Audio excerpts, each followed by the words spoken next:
Terima kasih saudara Anda masih bersama kami di Kompas Sosial, hanya di Kompas TV independen terpercaya.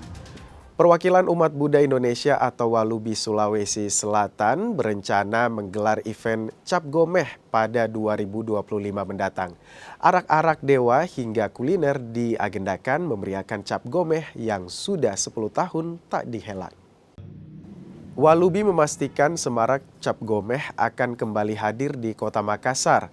Puncak perayaan Tahun Baru Cina itu akan menghadirkan arak-arakan para dewa dari 20 kelenteng dan vihara di Kota Makassar, termasuk satu dari Kota Parepare yang akan ikut bergabung.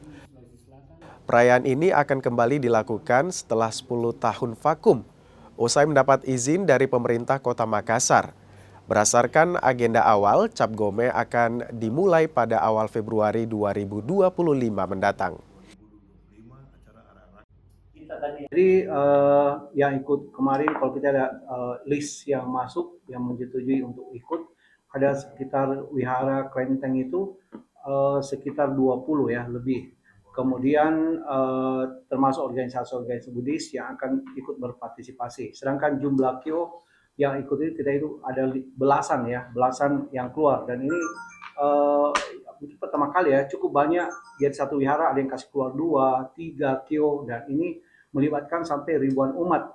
Sebenarnya ini adalah kegiatan budaya ya, dan kegiatan ini kan sangat-sangat bagus. Tujuannya memberkati kota, sehingga kota kita itu tahun yang baru itu lebih baik, lebih makmur, kota lebih dalam segala hal positif lah ya, kira-kira seperti itu. Jadi sebenarnya kegiatan budaya ini kita berharap bisa menjadi kalender of event.